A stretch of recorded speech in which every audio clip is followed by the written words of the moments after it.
ने warrant B जारी करने को लेकर वारंट बी दरअसल जारी किया गया है। अतीक और अशरफ की दरअसल प्रयागराज कोर्ट में पेशी होनी है, लेकिन अशरफ की चूंकि तबीयत खराब है, इस वजह से वीडियो कॉन्फ्रेंसिंग के जरिए अशरफ की पेशी संभव है। लेकिन जहां तक बात अतीक की करें, उसको दरअसल प्रयागराज लाने की तैयारी की जा रही है। मीनाक्षी, बिल्कुल, तो वीडियो कॉन्फ्रेंसिंग से अशरफ की पेशी की जाएगी, क्योंकि बताया ये जा रहा है अशरफ की तबीयत खराब है, इस वजह से वीडियो कॉन्फ्रेंसिंग के माध्यम से पेशी होगी, लेकिन अतीक अहमद उसे पेश होना होगा। और आपको बता दें कि साथ ही आज दोपहर ही वो वक्त होगा जब यूपी पुलिस की जो टीम है उसे लेकर के निकलेगी साबरमती जेल से प्रयागराज के लिए। तो एक बार फिर से प्रयागराज की तरफ ये जो काफिला है वो बढ़ते हुए नजर आएगा, लेकिन अशरफ को लेकर के जानकारी ये मिल रही है जो कि बरेली जेल में बंद है, उसकी जो पेशी होनी है वो वीडियो कॉन्फ्रेंसिंग के माध्यम से होगी। और इस वक्त सीधे हम रुख करेंगे साबरमती जेल के बाहर। इस वक्त मौजूद है हमारी सहयोगी प्रियंका शर्मा, लोमस झा भी हमारे साथ जुड़े हुए हैं, वैभव भी जुड़े हुए हैं, लेकिन पहले प्रियंका का हम रुख करेंगे। प्रियंका, क्या जानकारी मिल पा रही है, कितनी देर में ये फॉर्मेलिटीज पूरी कर ली जाएंगी और कब यहां से ले जाया जाएगा अतीक को?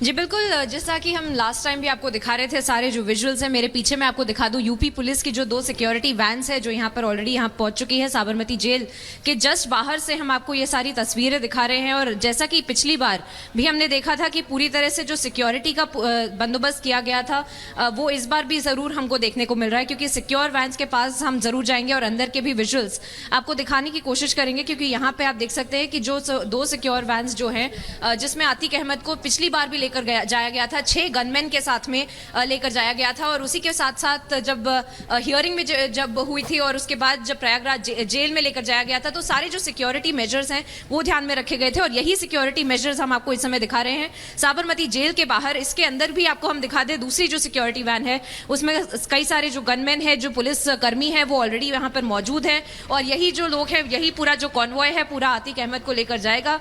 इस समय हमें बताया जा रहा है कि ऑफिशियली कोई स्टेटमेंट हमें नहीं दिया जा रहा है कि अतीक को कहां से कब लेकर जाया जाएगा, पूरा रूट किस तरह से डिसाइड किया जाएगा।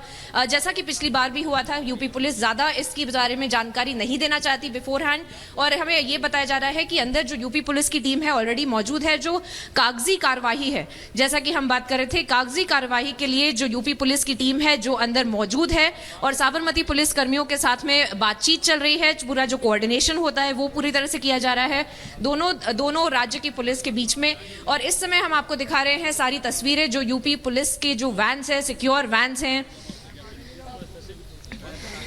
जिसके अंदर हम आपको दिखा सकते हैं कि किस तरह से इसी वैन्स के अंदर यहाँ पर लेकर जाया जाएगा अतीक अहमद को। और जैसा कि आप पिछली बार भी हम आपको दिखा रहे थे कि ये सारा जो सिक्योरिटी के जो इश्यूज हैं वो पूरी तरह से ध्यान में रखे जा रहे थे। आप देख सकते हैं कि ये जो कर्टन्स हैं यहाँ पर ये पूरी तरह से निकाल दिए गए थे, जिससे कि कोई भी एक्सेस जो है अतीक अहमद को ना हो। पिछली बार भी हमने देखा था कि 1100 से ज़्यादा किलोमीटर से ज़्यादा लंबा पूरा ये सफ़र तय किया था इन्हीं 2 सिक्योर वैन्स में। इनफैक्ट आप देख सकते हैं कि किस तरह से इस पूरी वैन को इस समय बंद करके रखा है, पर दूसरी वैन का हम आपको तस्वीरें जरूर दिखाएंगे जिसमें पुलिसकर्मी अंदर मौजूद हैं। और जिस तरह से हम पिछली बार भी आपको दिखा रहे थे कि जो गनमैन है, गनमैन साथ में लेकर जा रहे थे, क्योंकि आपको जैसे हमने देखा है कि पूरी कंट्रोवर्सी अतीक अहमद की अगर हम बात करें तो पूरी बार जो राजनीतिक जो बातचीत होती है इसके बारे में हमेशा एक सवाल जरूर उठता है कि सिक्योरिटी को लेके यूपी पुलिस के ऊपर सवाल उठाए जाते हैं, कहा जाता है कि गाड़ी पलट सकती है।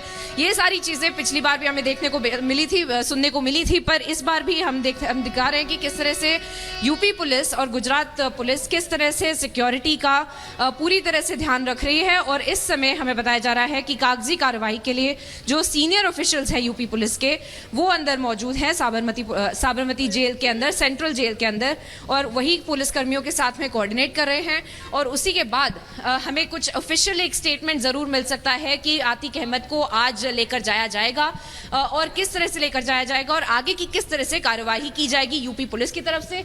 पर इस समय हम आपको जो तस्वीरें दिखा रहे हैं वो ही सबसे ज्यादा महत्वपूर्ण है, जिससे पता चलता है कि आज का क्या मूवमेंट रहेगा, आज का किस तरह से अतीक अहमद को यहाँ से यूपी पुलिस लेकर जाएगी और किस तरह से जहाँ यहाँ से जब प्रयागराज लेकर जाना है या तिहाड़ जब लेकर जाना है, ये किस तरह से सारे जो सिक्योरिटी है मेजर्स है वो पूरी तरह से ध्यान रखा जा रहा है, उसी की पूरी तरह से तैयारी की जा रही है।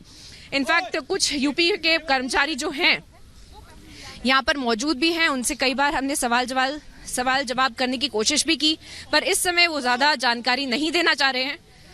पर जो सिक्योरिटी के जो बंदोबस्त है, सिक्योरिटी की जो कार्यवाही है, वो पूरी तरह से इस समय चल रही है। जी बिल्कुल प्रियंका, तस्वीरों में हम देख सकते हैं कि यूपी 70 की गाड़ी यहां पर खड़ी हुई है, जो कि प्रयागराज का नंबर है। लेकिन पिछली बार ये भी देखने को मिला था कि काफिले के साथ साथ जो अतीक की बहन है और साथ ही उनका वकील है, वो भी इसे फॉलो कर रहा था प्रयागराज तक। तो क्या इस बार भी ऐसी तस्वीरें देखने को मिल सकती है? इस बार भी अतीक की बहन पहुंचेंगी इस काफिले में?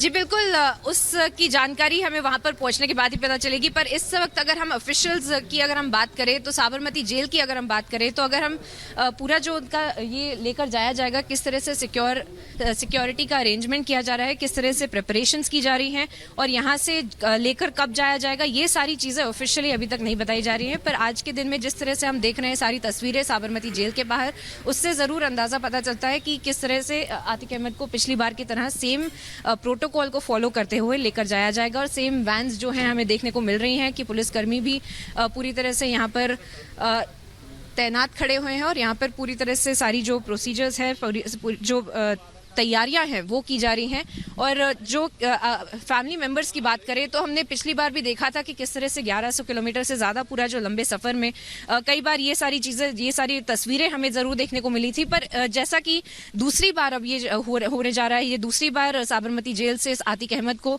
लेकर जाया जा रहा है, तो उसमें क्या अरेंजमेंट्स किए जाएंगे और उसमें ज़्यादा कुछ अगर सिक्योरिटी के अरेंजमेंट्स किए जाएंगे, ये सारी चीज़ें हम वेट कर रहे हैं यूपी पुलिस की तरफ से ऑफिशियल स्टेटमेंट का। और हैं ये बता रहे हैं कि बाय रोड ही तैयारी है या फिर कोई और ऑप्शन भी है? आज के दिन में लेकर जाना ये पूरी तरह से पक्का है। ये तस्वीरें देखकर हमें पता चल रहा है। जी प्रियंका, अगर आप तक मेरी आवाज आ रही है तो मैं आपसे ये समझना चाह रही हूँ, तैयारी तो यही बता रही है कि बाय रोड लाने की फिर से तैयारी है, जैसा कि पहले हमने देखा था, लेकिन क्या और ऑप्शंस भी तलाशे जा सकते हैं?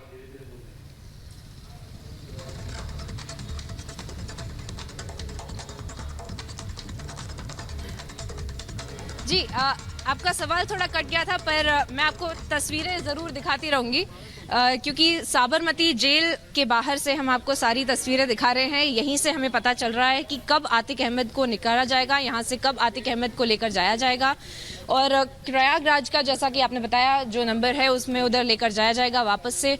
और यूपी पुलिस के जो कर्मचारी हैं, जो सीनियर ऑफिशियल्स हैं, पिछली बार की तरह इस बार भी हमें देखने को मिल रहे हैं। सीनियर अधिकारी जो हैं साबरमती जेल के अंदर जो पहुंच चुके हैं, जो पुलिस ऑफिशियल्स के साथ में बातचीत कर रहे हैं, उनके साथ में सारा जो कागजी कार्रवाई है वो कर रहे हैं। और शायद मेडिकल के बाद में ही, जैसा कि प्रोटोकॉल रहता है, मेडिकल करवाने के बाद में ही लेकर जाया जाएगा। और अतीक को जैसा कि मेडिकल लास्ट टाइम भी करवाया था, उसी तरह शायद साबरमती जेल के अंदर ही मेडिकल हो सकता है। और उसी के बाद यूपी पुलिस को साथ में लेके गुजरात पुलिस का जो कॉरिडोर बनाया जाता है, उसको वहां से लेकर जाएगा बाय रोड। जैसा कि लास्ट टाइम भी हमने देखा था, अतीक अहमद को 1100 किलोमीटर से भी ज़्यादा लंबा सफ़र पुलिस लेकर जा रही थी। और कई सारा जो प्रोटोकॉल्स हैं उसको ध्यान में रखते हुए, और आज भी हमें यही तस्वीरें देखने को मिल रही हैं, जिससे पता चलता है कि सारे प्रोटोकॉल्स, सारे security protocols are in place. और उनको पूरी तरह से लास्ट मिनट जो प्रेप है वो भी किया जा रहा है। और जो कागजी कार्रवाई जैसे ही खत्म होती है, उसी के बाद कुछ एक ऑफिशियल स्टेटमेंट भी हमें यूपी पुलिस से पता चल सकता है। जी प्रियंका, क्या समझा जाए यहाँ पर कि ये जो काफिला है कितने बजे तक निकल सकता है, जो पेपर वर्क है वो कितने टाइम तक पूरा हो सकता है, इसके बारे में कोई जानकारी मिल पा रही है अंदर से?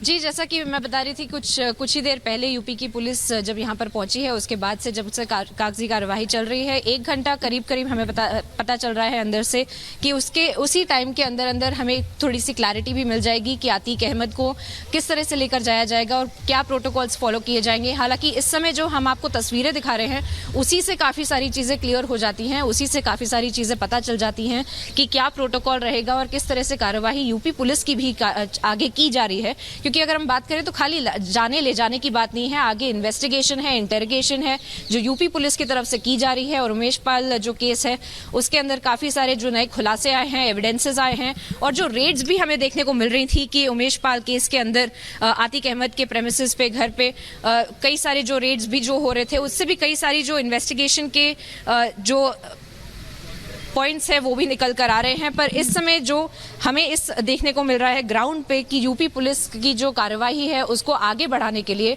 आतिक अहमद का वहाँ पर होना ज़्यादा इम्पोर्टेंट है। उन्होंने टाइम एंड टाइम अगेन उन्होंने ये आर्ग्यूमेंट किया है, कोर्ट में भी ये आर्ग्यूमेंट्स किए हैं कि आतिक अहमद को का यूपी में होना ज़्यादा ज़रूरी है, यूपी पुलिस के कस्टडी में होना ज़रूरी है, जिससे कि आगे का इन्वेस्टिगेशन हो पाए।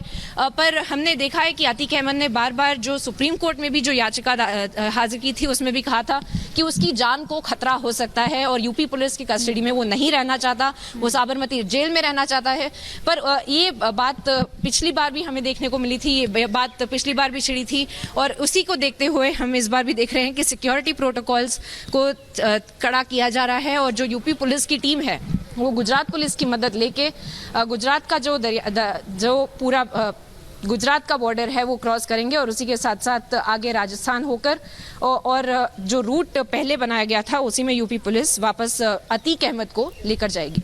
तो जो रूट पहले बनाया गया था उसी रूट को इस बार भी फॉलो किया जाएगा, जिस तरह से हमारी सहयोगी प्रियंका शर्मा हमें जानकारी दे रही हैं। लेकिन फटाफट से एक क्विक रिएक्शन मैं लोमस झा का भी यहां पर ले लेती हूं। क्या वहां पर ऑर्डर्स दिए गए हैं, क्या वहां पर कमांड दी गई है? लोमस, क्या आपके सोर्सेज आपको जानकारी दे रहे हैं? बिल्कुल, मैं आपको बता दूं कि गुप्त तरीके से जो यूपी पुलिस है वो गुजरात पहुंचती है, साबरमती जेल पहुंचती है और उसके बाद वहां के अधिकारियों से बात करती है कि उन जो कोर्ट के द्वारा ये आदेश दिए गए हैं कि आतिक अहमद को फिर से प्रयागराज लाया जाए और कोर्ट के सामने समक्ष पेश किया जाए। तो कहीं ना कहीं आप देख सकते हैं, जैसे हमारी सहयोगी प्रियंका बता रही थी कि अभी प्रोसेस जारी है, लगातार ही पेपर वर्क वहां पे किया जा रहा है और कुछ ही देर के बाद ये क्लियर हो जाएगा कि कब और किस समय आतिक अहमद को फिर से साबरमती जेल से प्रयागराज ले जाया जाएगा, क्योंकि कॉन्वॉय पहुंच चुकी है। यूपी एसटीएफ के जवान आपको दिख रहे होंगे कि जेल के बाहर कॉन्वॉय के पास खड़े हैं, लेकिन जो ऑफिशियल्स हैं, जो अधिकारी हैं, वो जेल के अंदर है। वो लगातार साबरमती जेल के अधिकारियों से बात कर रहे हैं, उनको पेपर सबमिट किया जा रहा है। और साथ ही क्योंकि जिस तरीके से उमेश पाल हत्याकांड को अंजाम दिया गया, कहीं ना कहीं जो यूपी पुलिस के पास है कई सवाल अभी भी बाकी है। बिल्कुल, ऐसे कई सवाल हैं जिनके जवाब अभी लोमस बहुत जरूरी है, क्योंकि गुप्त तरीके से ये पूरा अभियान चलाया गया है और यूपी पुलिस जो है वो पहुंच चुकी है साबरमती जेल।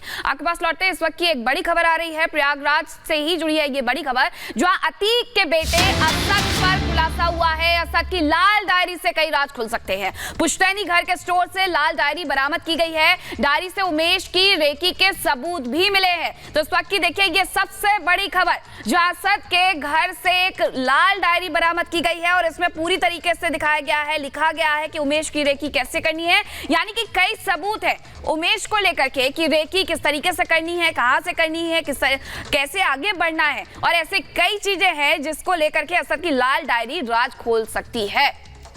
बिल्कुल, तो असद की ये जो लाल डायरी है, दरअसल इससे बहुत बड़ा खुलासा हो रहा है और यही कारण है कि इसमें वो रेकी, वो रूट मैप जो है, किसको कितने पैसे दिए गए थे, कौन कौन सी पार्टीज भी, जी हां, राजनीतिक दलों का भी नाम उसमें शामिल है, नाम आ रहा है। लेकिन देखिए किसको कितने पैसे दिए गए थे, पहले हम यहां पर आपको ये बता देते हैं कि यहां देखिए गुड्डू मुस्लिम को जो पैसे दिए गए थे वो दरअसल यहां पर लिखा गया है कि बम बनाने के लिए दरअसल जो ये रकम है 2 लाख की, वो उसको दी गई थी। इसके बाद साबिर की अगर हम बात करें तो साबिर को भी दरअसल 2 लाख की रकम दी गई थी। ये राइफल के लिए दरअसल उसको दी गई थी कि राइफल खरीदने में जो भी खर्चा आएगा वो उसको दिया जाएगा। उतनी ही रकम विजय चौधरी उर्फ उस्मान की अगर हम बात करें तो उसको दी गई थी। किस लिए? पिस्टल का इंतजाम करने के लिए दरअसल उसको ये रकम दी गई थी। तो दरअसल ये वो जो डायरी है जो तमाम राज खोल रही है। साथ ही साथ मोहम्मद गुलाम की अगर बात करें तो उसे भी उतनी ही रकम, मतलब रकम सबको बराबर दी गई थी। क्या क्या काम जो है दरअसल वो बांट दिया गया था। ना ना सिर्फ काम बांट दिया गया था बल्कि जो कोड है वो भी डिसाइड कर दिए गए थे।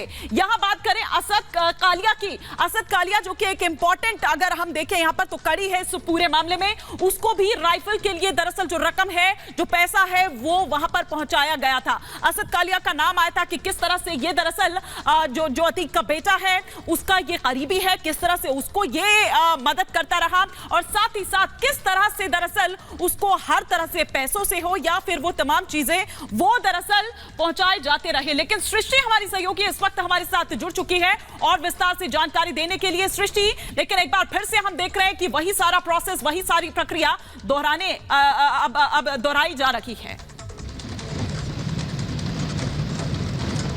बिल्कुल ईमानी, जैसा आपने कहा कि दोबारा से वही प्रक्रिया दोहराई जाएगी और एक बार फिर से वही एक बड़ा संदेश है कि किस तरीके से उत्तर प्रदेश में माफियाओं को बख्शा नहीं जाएगा।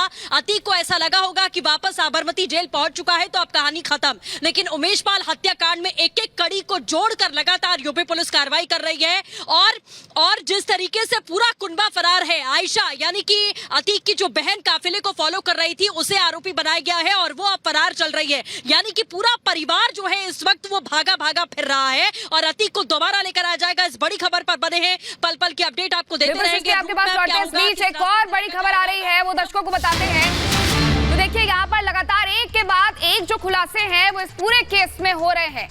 परत दर परत यहाँ पर जो राजदार हैं वो खुलते जा रहे हैं। माफिया अतीक को लेकर के इस वक्त की एक और बड़ी खबर आपको बताते हैं। जो अतीक के सफर की वीडियो रिकॉर्डिंग की जाएगी, बॉडी कैम से लैस है पुलिस के जवान। देखिए पहले भी ये देखने को मिला था कि जब नैनी सेंट्रल जेल लेकर के गए थे तो जो आसपास पुलिस की तैनाती की गई थी उन सभी ने बॉडी कैम पहन रखे थे और एक बार फिर से यही वाकया यहाँ पर देखने को मिलेगा कि किस तरीके से अतीक के सफर की वीडियो रिकॉर्डिंग की जाएगी, यानी बॉडी कैम से लैस होंगे पुलिस के जवान। हिमानी, बिल्कुल, और यही तमाम चीजें देखिए, वही रूट हो, वही वो बॉडी कैम से लैस है पुलिस के जो जवान है, ये तमाम चीजें हमने देखी थी। मीनाक्षी, आप तो खुद उसको कवर कर रही थी, आप उस वक्त वहां पर मौजूद थी, तो ये तमाम चीजें जो है, तमाम एक्शंस जो है किस तरह से और वो जो डिप्लॉयमेंट है वो तमाम चीजें दरअसल उसी तरह से फॉलो की जाएगी। वही एक पूरी प्रक्रिया है दरअसल जो फॉलो की जानी है। अभी कागजी कार्रवाई जो है दरअसल वो पूरी की जा रही है, डॉक्यूमेंटेशन जो है वो अभी दरअसल पूरा हो रहा है और उसके बाद किसी भी वक्त आप ये मानिए कि हो सकता है कि लंच के बाद जो है वो यहां से अतीक को ले जाया जाए और फिर उसके बाद सीधा प्रयागराज लाया जाना है। तो देखिए तैयारियां जो है वो पूरी की जा रही है, कागजी कार्रवाई भी की जा रही है और अब आपको ऐसे में तस्वीरें दिखाते हैं सीधे कि किस तरीके से यहाँ पर जो पुलिस के जवान है, देखिए बॉडी कैम पहन रखा है इन्होंने, यानी कि पूरी तरीके से कैमरे से ये लैस होंगे और इस पूरे काफिले को जो कि प्रयागराज तक जाएगा अहमदाबाद से, इसकी रिकॉर्डिंग की जाएगी। ये कैमरा आप देख सकते हैं, ये कैमरा पहने हुए हैं उत्तर प्रदेश पुलिस के ये जवान है। आपने बैच भी देखा कि यहाँ पर उत्तर प्रदेश पुलिस लिखा हुआ है, यहाँ पर उन्होंने बॉडी कैम पहना हुआ है, यानी कि हर एक जो खबर है उसको अपडेट करके रखेंगे, हर एक रिकॉर्डिंग को रख करके चलेंगे, क्योंकि लगातार ये विपक्षी पार्टियों के द्वारा भी कहा जा रहा है कि गाड़ी पलट सकती है। तो ऐसे में बेहद जरूरी है कि आपके पास रिकॉर्डिंग मौजूद हो ताकि आप दिखा सके कि क्या कुछ हुआ है इस पूरे रास्ते में। और हमारे साथ हमारी सहयोगी लगातार जुड़ी हुई है सृष्टि का रुख भी करेंगे। सृष्टि, देखिए पहले भी हमने ये देखा था कि किस तरीके से बॉडीलेस कैमरे जो है वो बॉडी कैमरे पहन करके यहाँ पर जवान खड़े होंगे, लेकिन इस बार जब जवान निकलेंगे तो बॉडी कैम पहन करके ही निकलेंगे ताकि सारी रिकॉर्डिंग हो सके। बिल्कुल मीनाक्षी, जैसा आपने कहा कि पिछली बार भी देखा गया था और सुरक्षा को लेकर पूरी जिम्मेदारी, सतर्कता जो है बहुत ज्यादा है उत्तर प्रदेश पुलिस की, क्योंकि चाहे वो विपक्षी दल हो या अतीक का परिवार जो अभी एक एक सदस्य फरार चल रहा है और खुद अतीक और अशरफ जो लगातार ये कहते रहे कि मेरे साथ कुछ भी हो सकता है, लेकिन उसकी पूरी पुष्टि यूपी पुलिस कर रही है। इस बड़ी खबर पर हम लगातार बने हुए हैं, पल पल की अपडेट आपको देते रहेंगे, रूट मैप आपको विस्तार से बताएंगे। रुकेंगे छोटे से ब्रेक के लिए, कहीं मत जाएगा, देखते रहिए रिपब्लिक भारत।